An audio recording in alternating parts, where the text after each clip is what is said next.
Om Shanti. Welcome to this evening.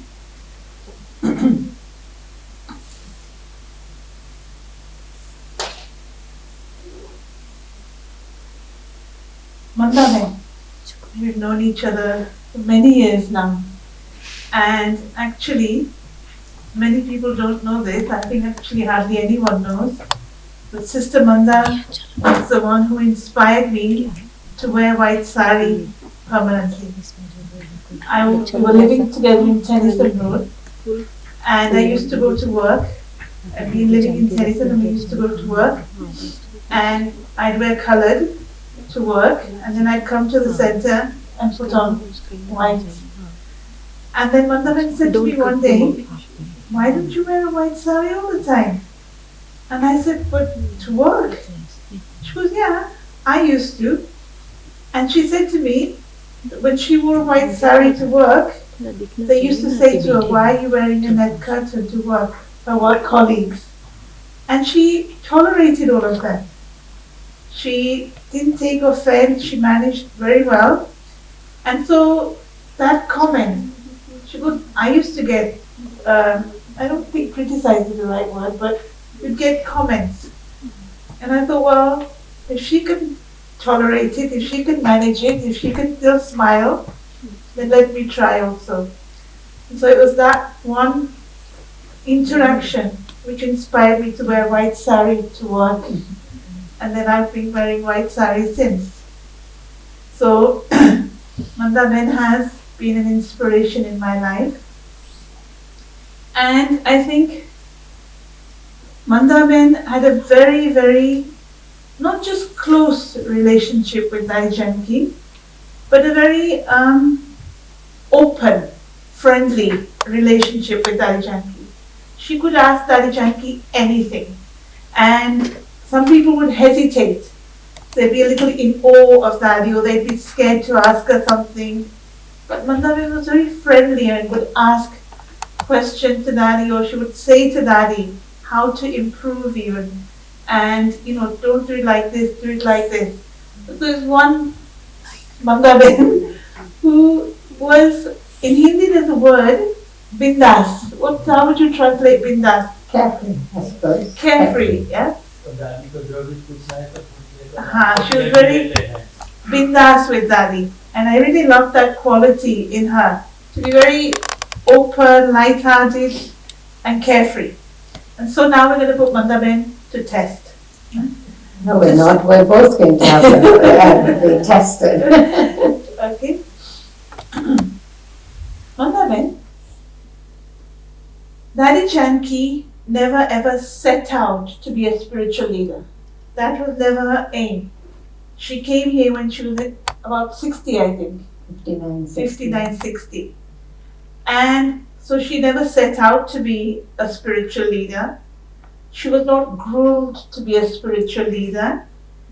And I actually wonder if she would like this word, spiritual leader, associated with her. Because I know that Dadi Janki was very particular with words. And I remember once in a meeting, we had a meeting once, if you remember in what used to be Gentleman's office, we used to have meetings there. We did. So we had a meeting once, and the meeting was to set policies and systems and rules, because Global House was new at that time. So that was the purpose of the meeting. And I think we were about 20, and we said to Dadi Janki that we want to create policies. And this was the word we used, policies. And Dadi Janki said, you can't use this word, policy. What do we use? We want to create systems. And she goes, you do not use the word policy in a family. In a family, you don't have policy. And so it's like, then how do you continue the meeting if we're not going to set policies? And so Dadi was very particular about how things were done. She said you can create policies, but you yourselves will break your own policy, because there will always be an exception. So now my question is, that did Dadi Janki think of herself as a spiritual leader? did she have that thought that I'm a spiritual leader? And what made her exceptional from other leaders, from other spiritual leaders? Because to me, there's two categories: spiritual leader and leaders like political leaders. So, did she think of herself as a spiritual leader? So first of all, thank you, Indra, for that introduction, but also I will share my thought, but I think you can share yours too, because you have not 30 years, you too have more than nearly 40 years of experience with Dadi too. And I would say that no, I don't think she would ever use the word leader for herself. But one aspect I'm very aware of, and that is that Dadi always thought that whatever I do, see me, others will do the same. She was conscious of this at all times. We feel like we're in a goldfish bowl if we have to be aware of that everything I do, every move I make, people are watching and then they'll want to do it in the same way. So we kind of feel self-conscious. But Dadi took that in a very powerful and a positive way, that she was paving the way for people. She was creating the path for other people as well. And so I think that is what made her a leader, although she would not call herself a leader, but she played the part of a leader. And she would also give the example of Mama, if you remember. Mama was the was the head of the Brahma Kumaris with Brahma Baba when he was still around. And that Mama had said to Dadi Janki that always think that you're on a stage and that everybody's watching you. And we all know from our own experience that the leaders are being watched by everyone. But for Dadi, it's not a conscious thing that I'm a leader, but she wanted to be the best she could be for other people, to be inspired by, to be encouraged by. And so that naturally made her into a leader, because we all felt that she would do things that were so powerful, influential, beneficial, that we wanted to do the same. We wanted to do what Dadi Janki was doing, not in just copying her, but in the sense that to be inspired by her. Why I asked this question, because the video we just saw, most of who she was meeting, they were all leaders in their field. And so what qualities are there in a spiritual leader which are not there in other leaders? Well, the first thing that comes to my mind is humility. Humility. Humility is where there isn't this thing of separation. I am this and you are that, and that's how we're meeting. But you're my brother, you're my sister. And this sense of belonging that Dadi created with people was really unique. So often there'd be events happening and there'd be those kind of influential people in the gathering, and people who were planning the event would be thinking, how is Dadi going to be received? Dadi doesn't speak English, she's this little old lady, how are people going to receive her? Will they become conscious, or they will think, well, what are we doing here? But because Dadi had no inhibitions of that nature, she was just herself, incredibly big-hearted, loving, accepting, that people felt like she was their grandmother. Yes. That this was that they felt Dadi as this huge energy of love. And in doing so, they felt totally accepted. They felt totally seen and heard by her, that they were like little children in front of her. She'd be sitting and they'd be sitting on the floor in front of her, listening to her and wanting more from her.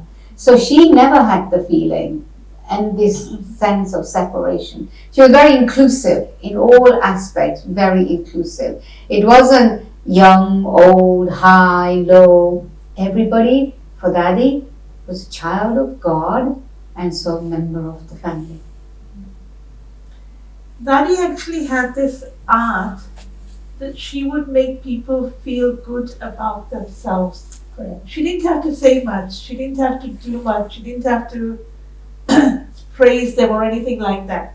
But she had this ability to make people feel very good about themselves.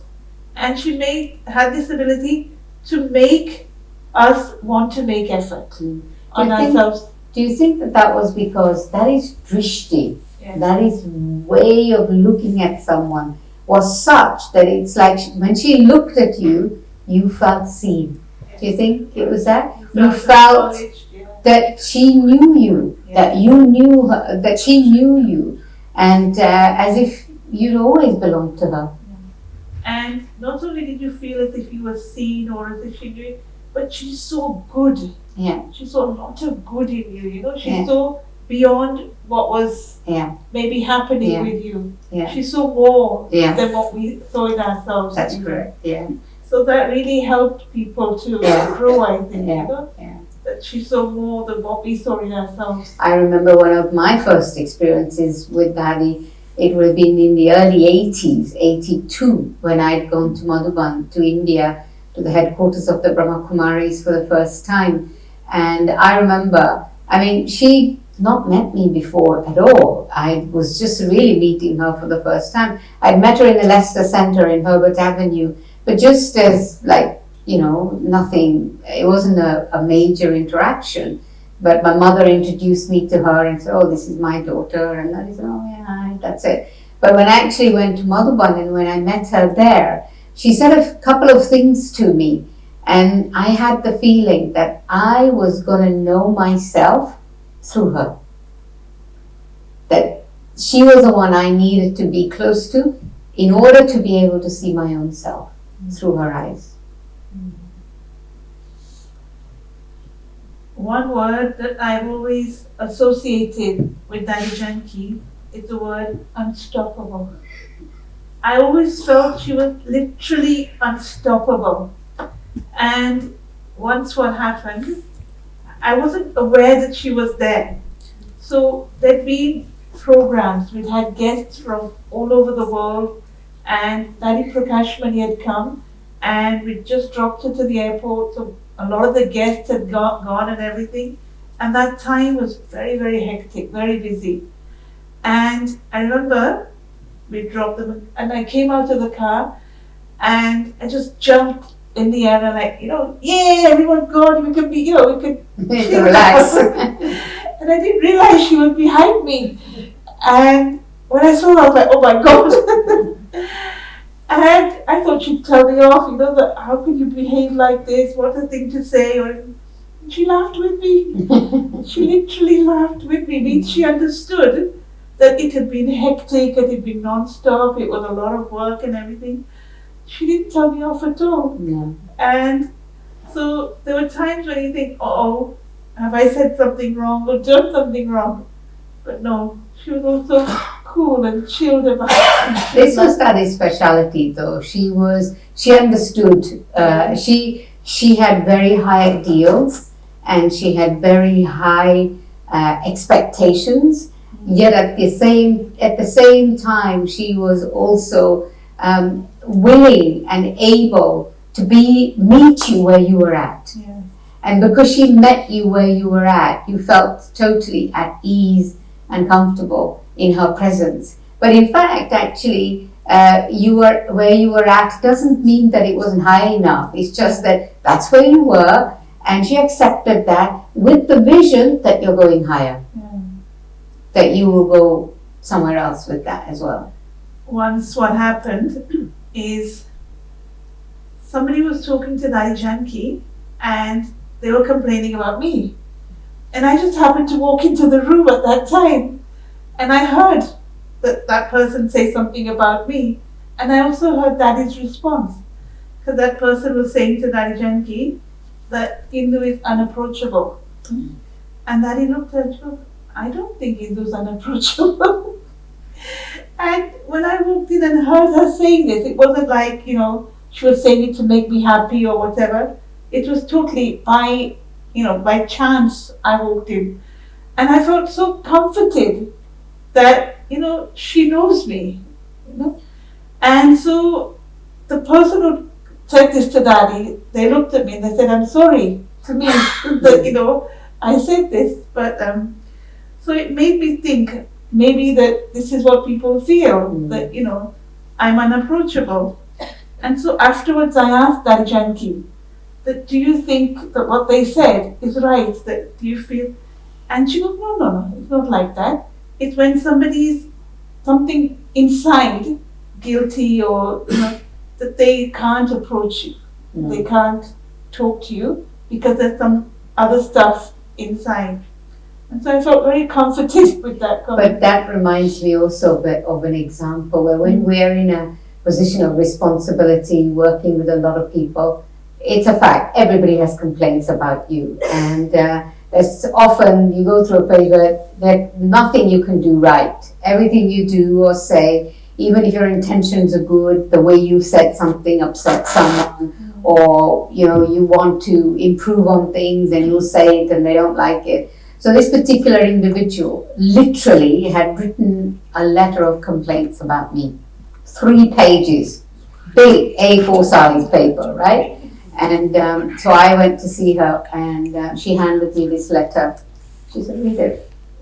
And it was literally line by line about everything about me that was wrong.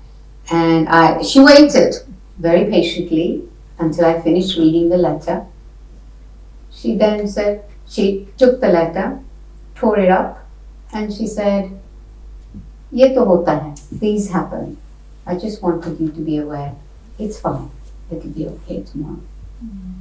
So that's also quite something where, and this was my experience. I did what I did in Oxford. I have to genuinely say that because I felt her by my side at all times. And yeah, there were good moments, there were not so good moments, and complaints and all of that. But she only focused on all that was good in me.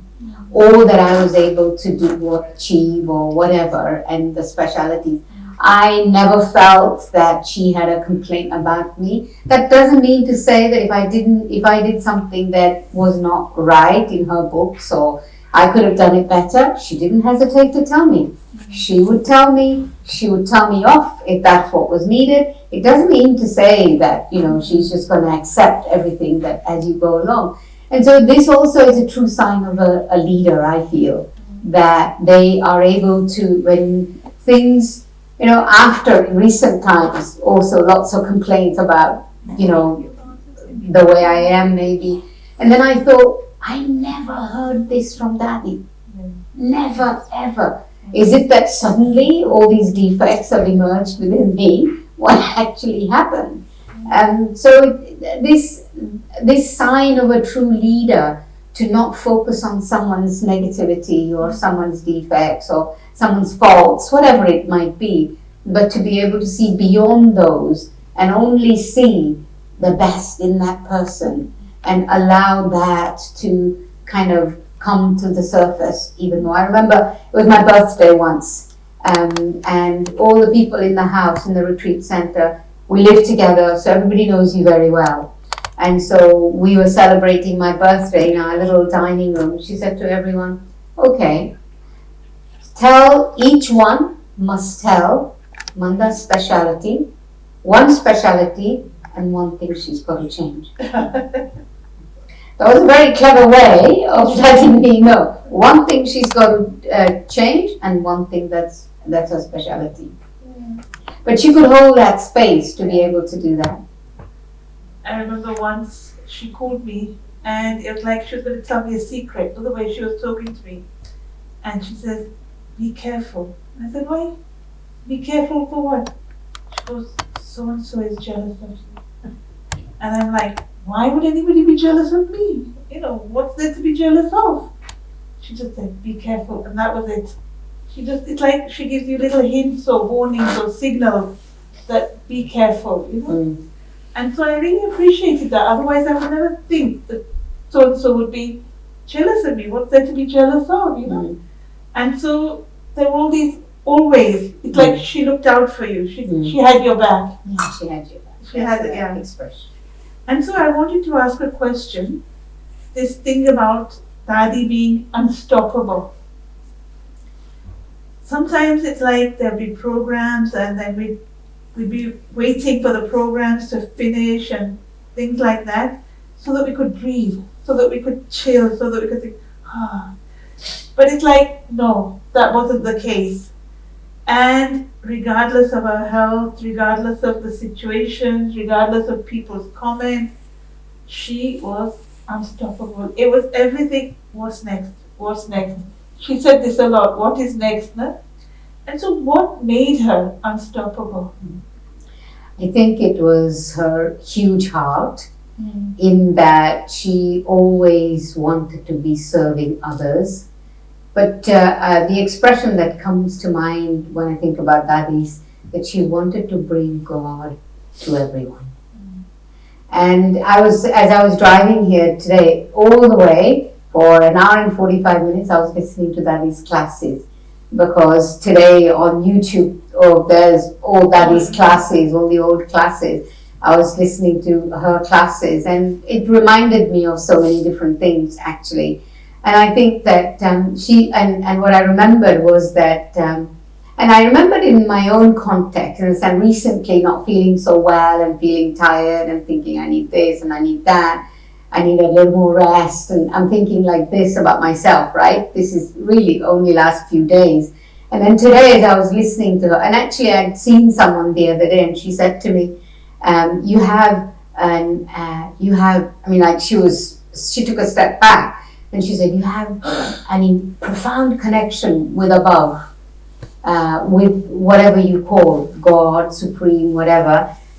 But she said that you use your own energy and you don't use his. And that's why you would get tired. And so today, as I was listening to Dadi's classes, she used to say, why should I use my energy? It's his job, his task. I will use his energy. Why should I spend my energy? And she used to say that a lot. And I feel that because she was conscious of bringing God to everyone, she will only use God's energy. And because we use our energy, which is limited, because it's limited, we run out. She never ran out. And it's true. If she came to Oxford, we needed 10 other people around her. 10 other people to be running around because she's got this plan and that plan, and she shoots someone off over there to do something, and then she's got some other plans to do something over here, so you need 2 other people over there. Then she needs 2 people around her. Literally, she had 10 people's energy because she had 10 people running around where she was sitting in one place. So she was using Papa's energy, God's energy. Didn't use anybody else's energy. I've heard her say that many times. Yeah. She said 95% I use God's energy and 5% is I use mine. Yeah, that's right. Yeah. Very clever. Madam, what I'd like to ask you is that are there any words that Dadi Janki said to you which echo in your mind, or which are stuck to you, or which you remember again and again and again? I do. And again, I remember with those scenes and those moments when she sent them. I remember early days of Global Cooperation House, and there was some gathering that was going to happen with her, and I was involved in a particular task that the person that I was working with was not going to let me go to this gathering that was happening with her. And I didn't say anything to her, but she knew. So, and it's something I've never then forgotten. And she said, I remember we were going up in the lift, she held my hand, and she said, remember that what is yours will come to you. No one can take that away from you. And those have played such a profound part in my life, I feel. I've never felt the need to compare myself to other people, to compete with other people, to be jealous with other people that they've got this and they can do this and I can't do that. I've never felt the need to do that. because it's something that I always remember. Remember, what is yours will always come to you. Nobody can take that away from you.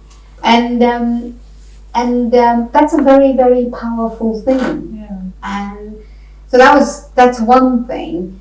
And the other thing was, again, early days of uh, traveling to Madhuban, to Mount Abu, and one particular year, I never wanted to leave. I didn't want to leave. I really thought that I was going to live there, right? I was going to stay there like everybody did in those days. And so we had lots of back and forth with Daddy at that time. I'm saying, I want to stay, and she's saying no, and why not, and all of that. But I remember when I was leaving, Daddy was lying on her bed, and I was leaving. She then gave me drishti and all of that. She put my head on her chest like this, and she put her hand on my head, and she said to me, remember that God's hand of protection is always on your head, and that God's hand is always on your head. Remember that, and you will always experience God's protection. And it's something that you can't forget. You just can't forget. And it had this like an energy went through from her hands through the whole of my being in that moment. So those two immediate. There are others, but they're not coming to me just now. I remember one incident, and I think it was a Thursday, and she cornered me. I was doing my work, and she saw me, and she cornered me literally, and she goes, I heard something about you, and what have I done now? And she said, you told somebody that I don't know how you can manage, because on Thursday was very hectic, and we used to have, so our morning class would be there, and then there'd be a 10 o'clock class, and then there'd be a 12 o'clock class as well, and she wanted me to sit in the 12 o'clock class, and she wanted me to be in the 10 o'clock class, and then on top of that I had my regular duties and everything. And there was another sister, and she would be attending the 10 o'clock class and the 12 o'clock class. So I said to her, that other sister, I said, I don't know how you can do it, it's too much. These were the words I used, it's too much. And so that sister had told Dadi Janki that Indu finds it too much. And so Dadi Janki called at me and she said, do you find it too much? And I didn't know what to say. And she said something to me. She said, that sister cannot do what you're doing, but you can do what you're doing and what that other sister is doing. And she goes, don't ever say it's too much, because if you're limiting yourself that it's too much, you'll always have this problem, and you'll always limit yourself in the capacity of taking, how much you can absorb, how much you can cope with, how much. She would never say these words, too much. She said, these are not nice words, too much. And then I remember another incident which I think I've shared before, is that once she used to go for a walk, because the doctor told her to walk. And so she'd always look for somebody to hold her hand while she was walking. And so often she'd find me. And so we were walking, and I remember the corner we were turning as well. And we weren't speaking, she preferred to walk in silence. I think you know that, yeah?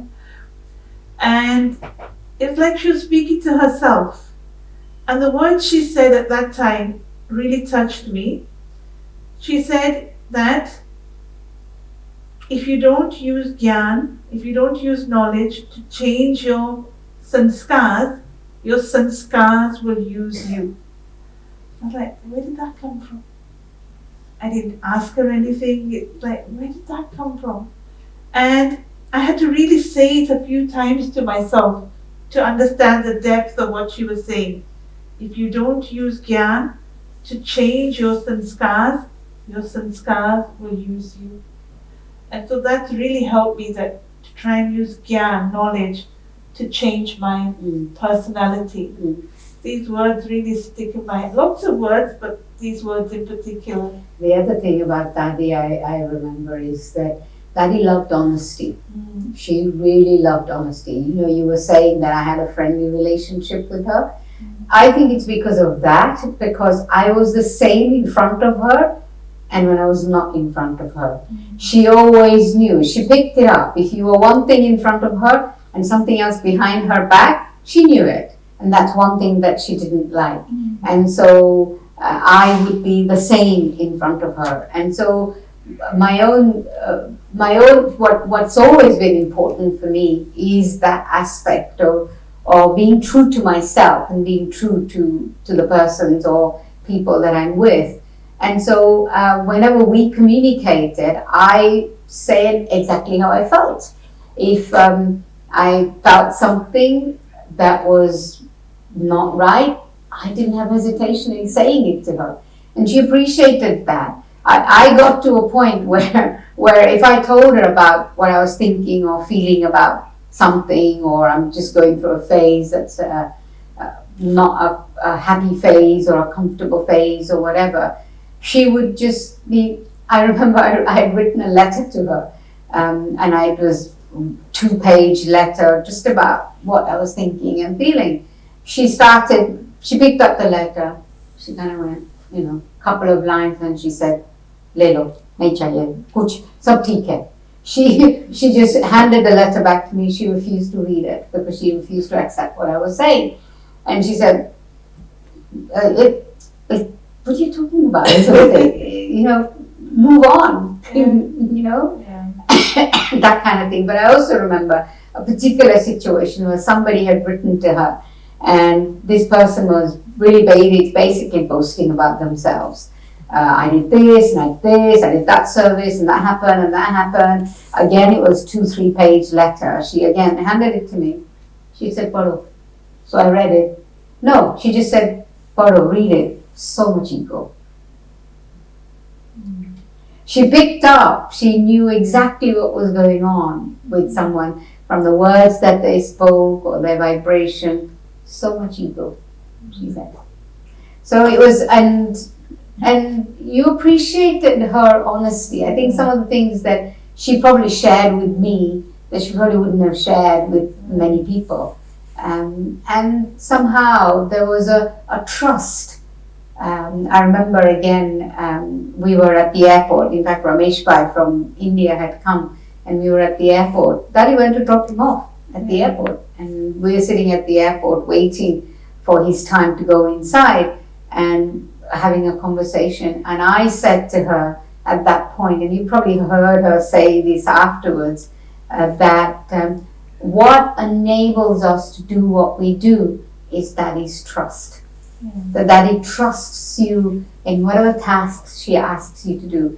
And what I really appreciated about her, and the sign of a true leader, was that she told you, she asked you to do something, she told you the beginning, the middle, and the end.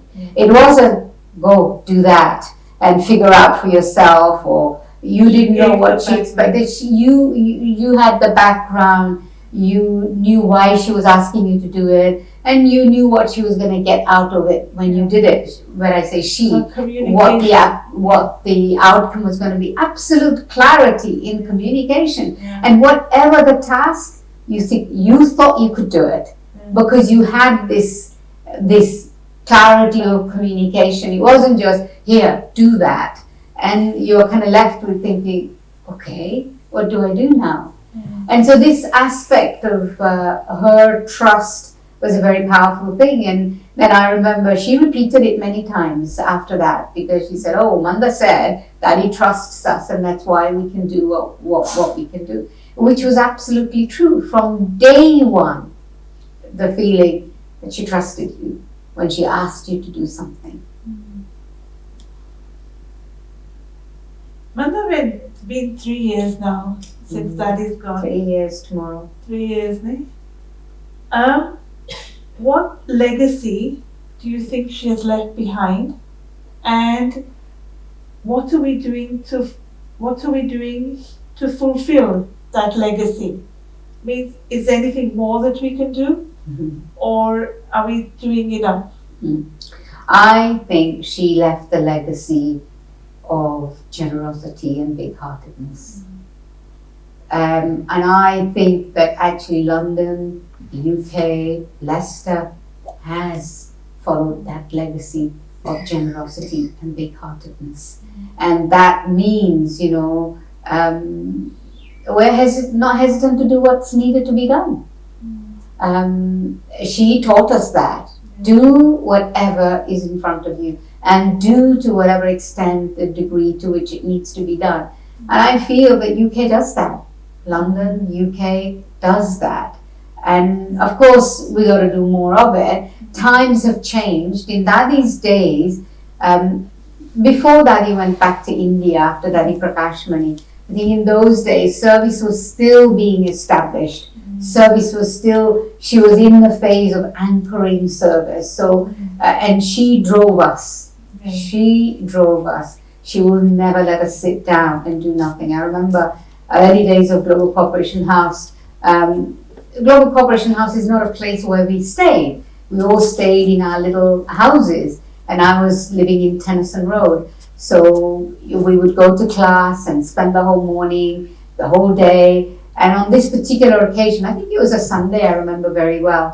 It was 2:00, and I thought my thought was finished, my job is finished, and so I went home to Tennyson Road. And she must be looking for me, so she phones me up. She said, "Where are you?" I said, "I'm in Tennyson Road." She said, "How dare you? How dare you go home when I'm still here?" Because she also lived outside. She didn't live in Global Corporation House in those days because we never had bedrooms. She lived in Baba Bhavan and I lived in Tennyson Road, which is further away. But she said, "How dare you? I'm still here and you've gone home." It was that aspect of, Well, I'm still working and you I'm still at work and you've gone. This sense of being driven. Dadi really drove us, and I think she was right in doing that. We were all young, we were all dynamic, we all had so much energy. We needed to use that energy, and she channeled it. She channeled it in service, and because, as we were saying earlier on, you needed 10 people around her, and you needed to be snappy. If she wanted something to be done, if you faff about, she'll find someone else. You had to be quick and snappy and get on with it. And so those of us who were like that survived. And those who were not like that found service people somewhere else, I feel. And I remember one particular individual says, Dadi had all of you, that's all of us. Remember, we were 14 sisters living in Tennyson Road at one time. 14 of us in these two houses that probably had space for six people, basically. It was the main kitchen for Baba's house. That was before Baba Bhavan, before Global Corporation House. 14 of us living together. It was the main kitchen for the center. It was where all of us lived. It was also main office. It was also the main office. So all of this was going on. Morley translation happened there. Morley translation happened. Typing, everything. Cooking, the office work, promotion work. Travel. Everything happened from that little house. Transport, everything. And literally, from the time we woke up to the time we went to bed, we were going. Because there was so much happening that you had to be kind of running. And so she channeled our energies. We had a lot to use, and she used it. So I think the legacy that she's leaving behind is this generosity, the big-heartedness, generosity, tirelessness. Also, Dadi was incredibly tireless, and she never tired. And she could have, 10 pots cooking at the same time, so to speak. Metaphorically speaking, so many things going on at the same time. But she was the anchor, completely still, completely silent, completely peaceful, and completely held by Baba's energy. Everybody else is running around like you know, And yeah, and she completely was still and present. once, I think both Dadi and Dadi Janki had gone to India, and I'd seen Dadi after a long time. And so I said to Dadi, I don't want to say the words, I miss you. Because I know if I say the words to her, that I miss you, she will not like it. Because she didn't like these words, I miss you. So then I rephrased it. So I asked her, is it spiritual to miss somebody? And both Dadi Gulzar and Dadi Janki were looking at each other. So what answer to give now? Is it spiritual to miss somebody? And she said, you can't miss. Because if you have God, then you're not missing out on anything. You know? So I remember these words. So it's like I can't ever say, oh, I miss you.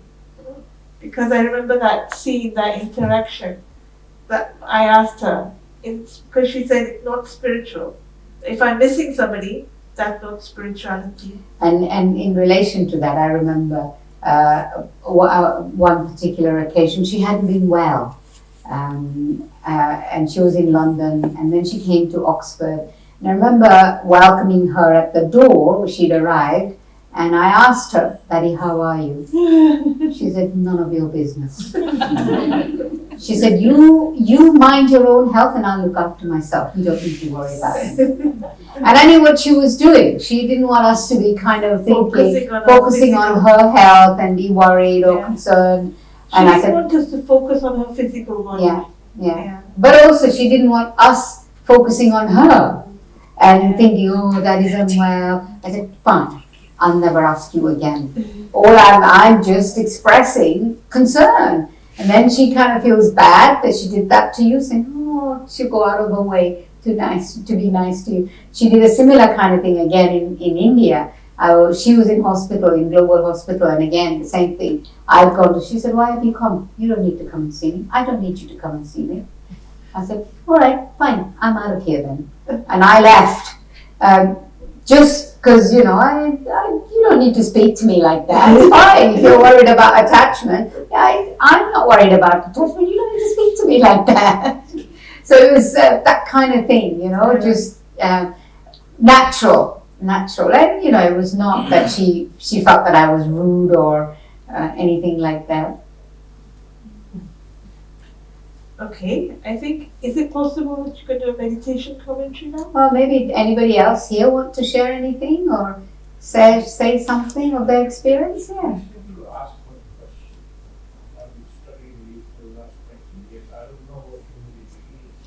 You don't know what humility is?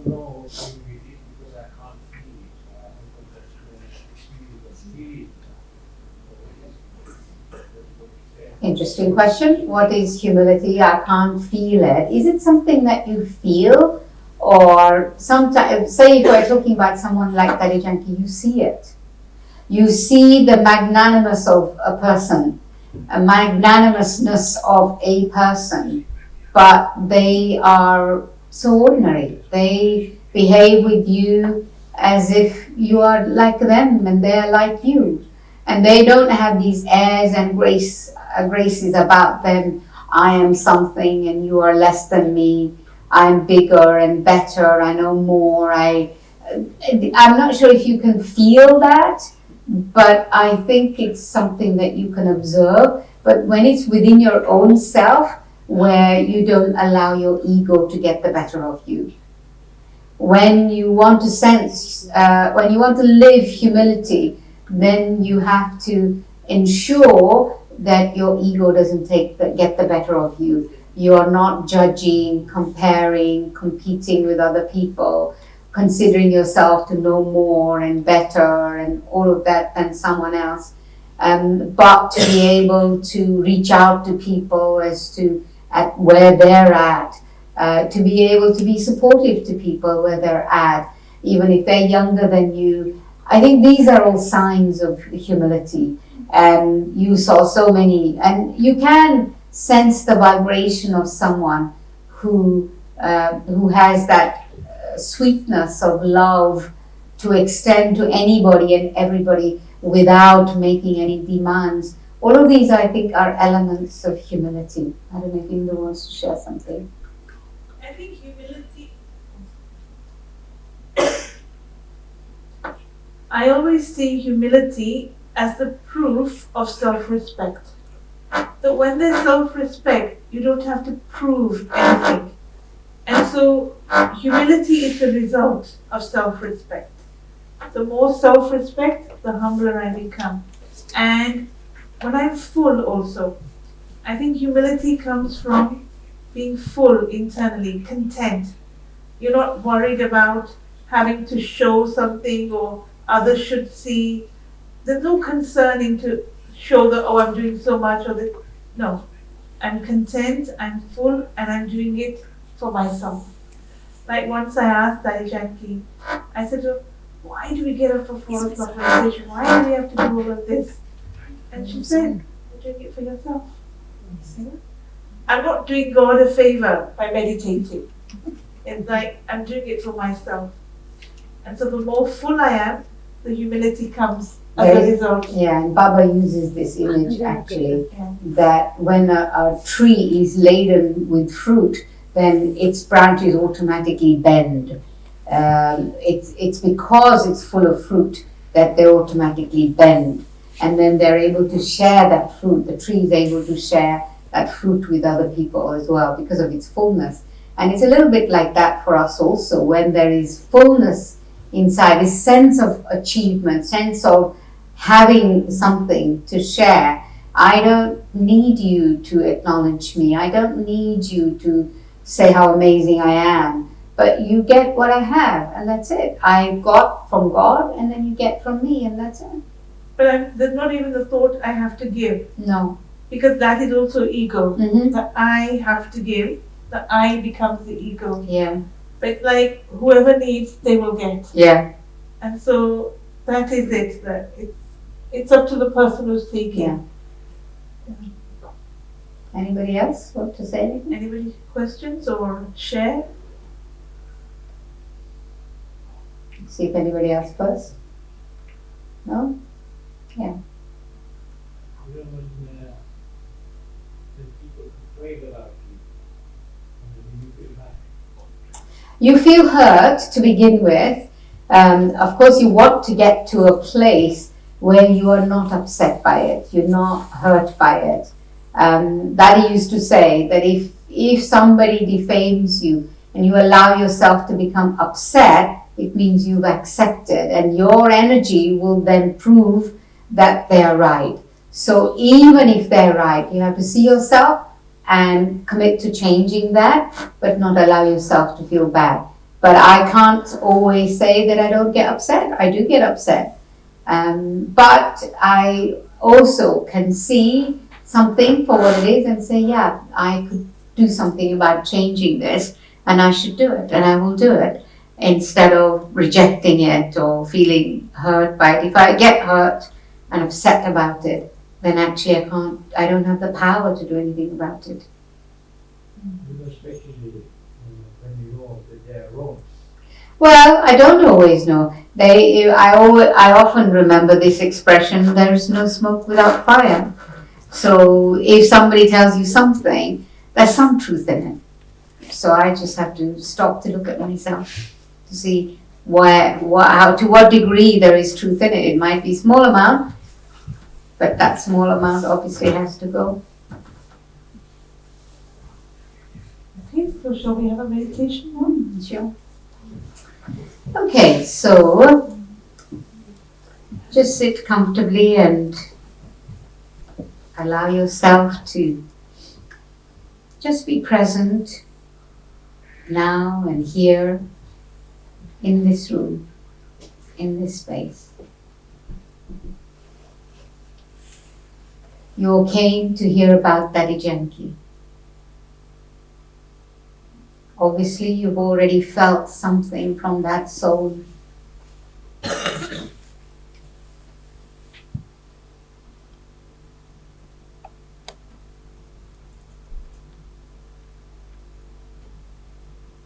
What are the qualities that make us feel inspired by someone? What is the aspect within my own self that makes me feel inspired?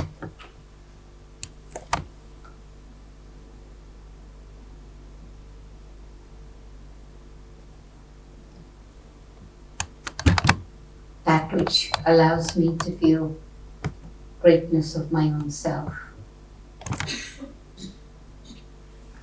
That which allows me to recognize my own potential. Potential of benevolence. Potential of bringing truth to the hearts of souls.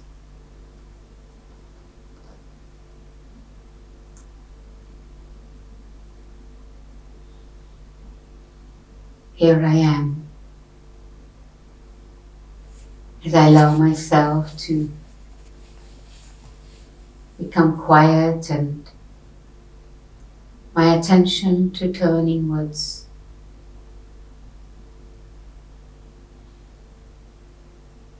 I observe my breath, and in doing so, I sense my own power, my own energy become centered and focused.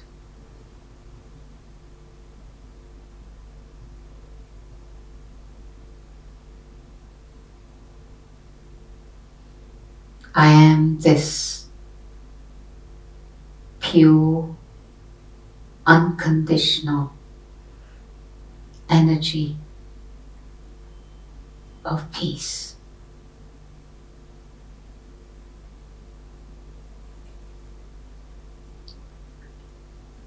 I observe my breath in this awareness.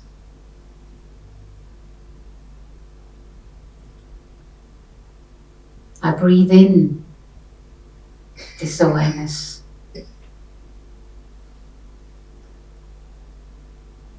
And I become concentrated and stable in this presence of profound peace, profound love. I am that love. And as I become aware of this, it is not as if I end and something else begins, but my energy, my heart, my mind, and the whole of my being becomes part of this world around me as I make a contribution to this world, just by being who I am.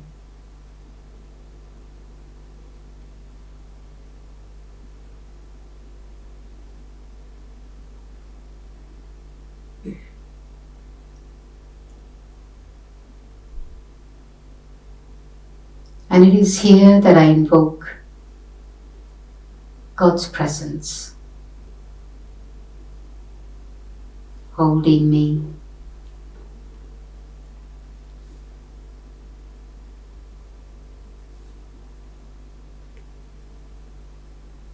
holding me with unconditional love.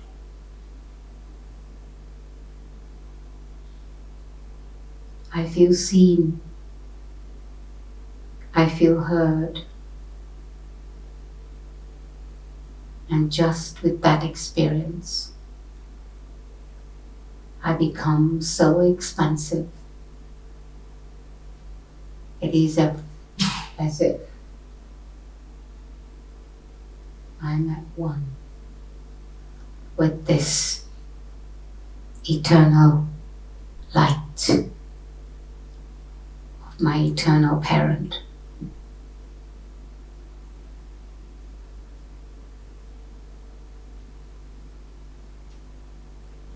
Let me sit with this.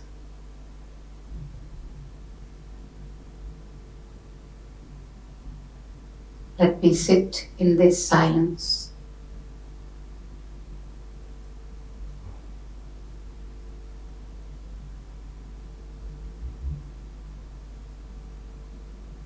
And feel the rhythm of my breath. A rhythm that is in harmony, in alignment with the rhythm of life. Everything is in synchronicity with everything else.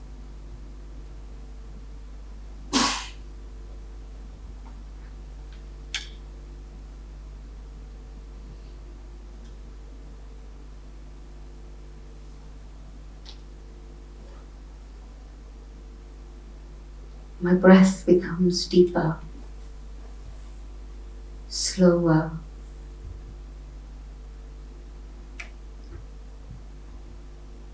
It keeps me grounded,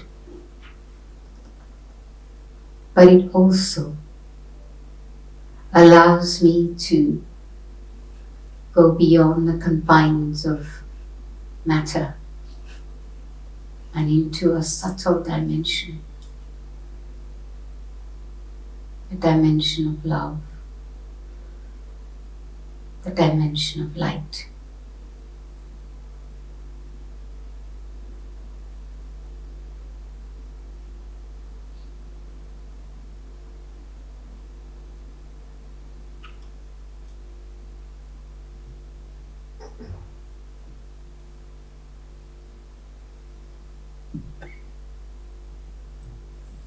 I go beyond the consciousness of my body without making the effort.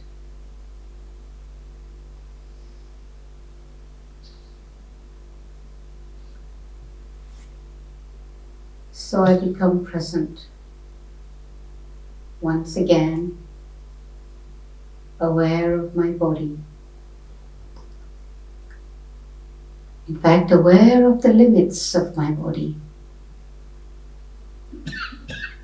And I choose to use the vehicle of the body.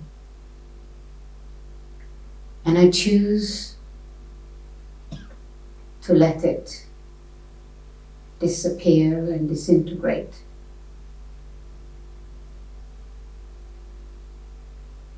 whenever there is an opportunity.